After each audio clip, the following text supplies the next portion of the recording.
Perkenalkan, nama saya Harfiani dengan NIM 250109008, mahasiswi jurusan Tadris Matematika, Fakultas Tarbiyah dan Ilmu Keguruan, Universitas Islam Ahmad Dahlan Sijaya. Pada video kali ini, saya akan menjelaskan mengenai materi teori-teori belajar dan aplikasinya dalam pendidikan. Ada dua hal yang akan dibahas pada video kali ini, yaitu yang pertama, teori humanisme menurut Maslow dan Rogers. Kedua, teori konstruktivisme menurut Piaget dan Vygotsky. Simak video. Definisi teori Maslow. Teori humanisme Maslow adalah teori yang menjelaskan bahwa manusia memiliki kebutuhan bertingkat yang harus dipenuhi untuk mencapai perkembangan diri secara maksimal. Menurut Abraham Maslow, setiap manusia memiliki potensi untuk berkembang dan menjadi pribadi yang lebih baik apabila kebutuhannya terpenuhi secara bertahap. Selanjutnya, tujuan teori Maslow.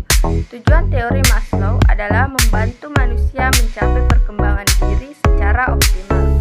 Selain itu, teori ini juga bertujuan mengembangkan potensi, kreativitas, dan kemampuan individu, serta membentuk pribadi yang mandiri, percaya diri, dan mampu mencapai kesuksesan dalam hidup.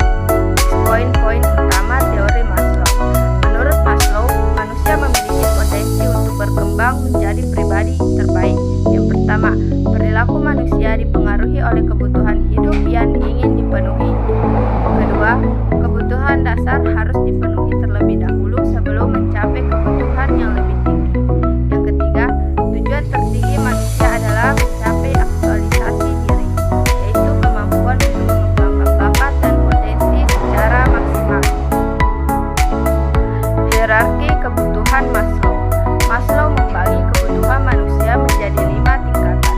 Pertama, kebutuhan fisiologis seperti makan, minum, tidur, dan istirahat. Kedua, kebutuhan rasa aman berupa perlindungan dan kenyamanan. Ketiga, kebutuhan sosial seperti kasih sayang, persahabatan, dan diterima lingkungan. Yang keempat, kebutuhan penghargaan seperti prestasi, pengakuan, dan rasa percaya diri. Dan yang terakhir adalah aktualisasi diri, yaitu mengembangkan bakat dan potensi secara maksimal. Penerapan teori Maslow. Dalam pendidikan, teori Maslow dapat diterapkan dengan memenuhi kebutuhan dasar siswa terlebih dahulu agar proses belajar berjalan dengan baik.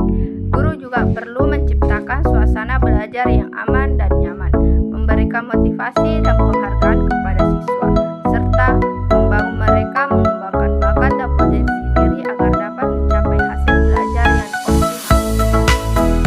Selanjutnya, definisi teori humanisme menurut Rogers.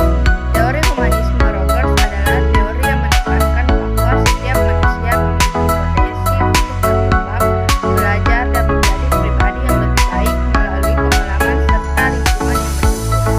Menurut Charles Rogers, proses belajar akan lebih efektif apabila individu merasa dihargai, diterima, dan diberi kebebasan untuk berkembang. Tujuan teori Rogers. Tujuan teori Rogers adalah membantu individu memahami dan mengembangkan dirinya secara optimal.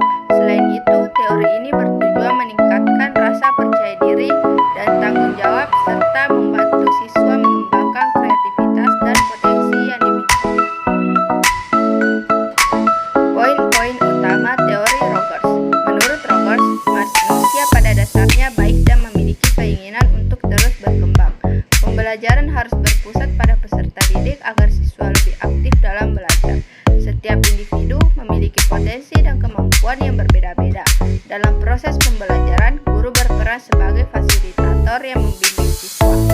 Lingkungan belajar yang nyaman dapat menyenangkan juga sangat penting untuk membantu perkembangan diri siswa.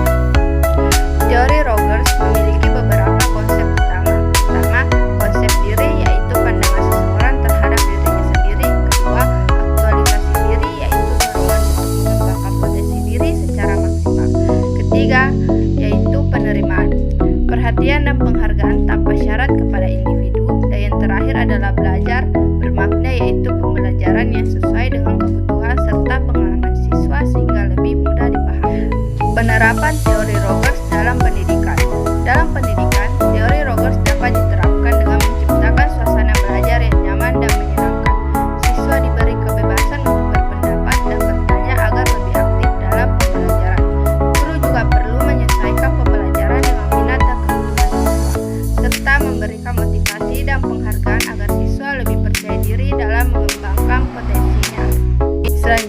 definisi teori konstruktivisme. Yang pertama, teori konstruktivisme Piaget adalah teori yang menyatakan bahwa pengetahuan dibangun sendiri oleh individu melalui pengalaman dan interaksi dengan poin-poin utama teori Piaget. Siswa aktif membangun pengetahuannya sendiri. Kedua, belajar terjadi melalui pengalaman langsung. Ketiga, perkembangan berpikir berlangsung secara bertahap sesuai usia. Keempat, pengetahuan berkembang melalui proses penyesuaian diri terhadap lingkungan. Terakhir, guru berperan sebagai pembimbing dalam proses. Konsep utama Piaget. 1. Skema, struktur atau pola pikir yang dimiliki seseorang. Kedua, asimilasi, proses memasukkan pengalaman baru ke pengetahuan yang sudah ada. Tiga, akomodasi, proses yang menyesuaikan pengetahuan lama dengan pengalaman baru.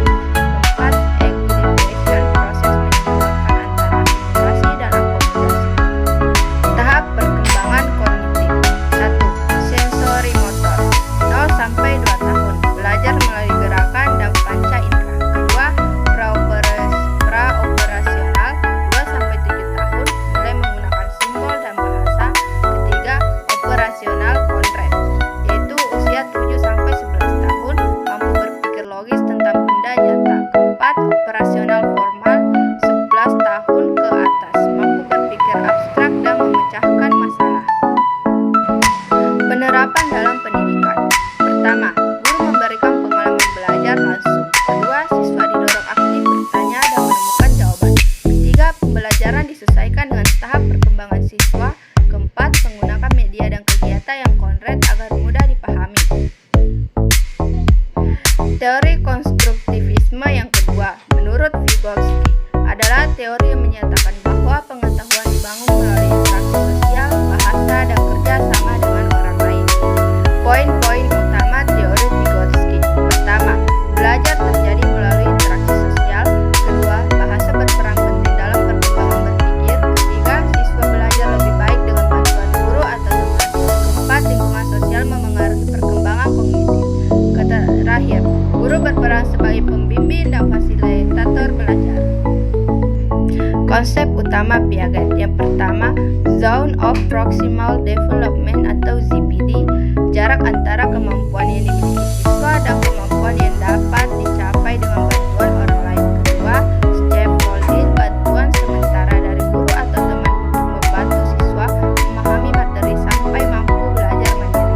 Yang ketiga, interaksi sosial, komunikasi dan kerjasama membantu perkembangan pengetahuan siswa. Yang keempat, bahasa. Bahasa digunakan sebagai alat untuk berpikir dan membantu memahami sesuatu. Tujuan teori Vygotsky. Yang pertama, membantu siswa mengembangkan kemampuan berpikir. Kedua, meningkatkan kerjasama dan komunikasi dalam belajar. Ketiga, mengembangkan potensi siswa melalui bantuan dan bimbingan. Terapan dalam pendidikan. Teori Vygotsky ini terapkan. Yang pertama, guru menggunakan diskusi dan kerja kelompok. Kedua, siswa belajar melalui kerjasama dengan teman. Ketiga, guru memberikan bimbingan secara bertahap. Yang terakhir, pembelajaran dilakukan secara aktif dan interaktif. Kesimpulan teori humanisme dan konstruktivisme. Teori humanisme dan konstruktivisme sama-sama menekankan bahwa siswa merupakan pusat dalam proses pembelajaran. Teori humanisme dari Abraham Maslow dan Carl Rogers menekankan pentingnya kebutuhan, perasaan, dan pengembangan potensi diri siswa agar dapat belajar secara optimal. Guru berperan menciptakan suasana belajar yang nyaman, aman, dan mendukung perkembangan siswa.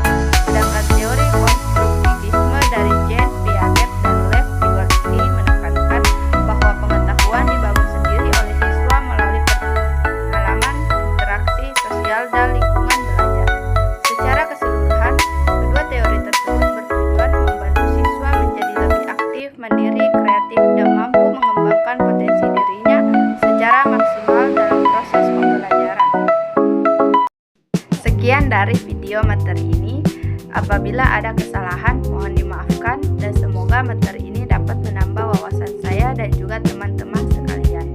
Untuk menutup video ini, saya ucapkan terima kasih dan Assalamualaikum warahmatullahi wabarakatuh.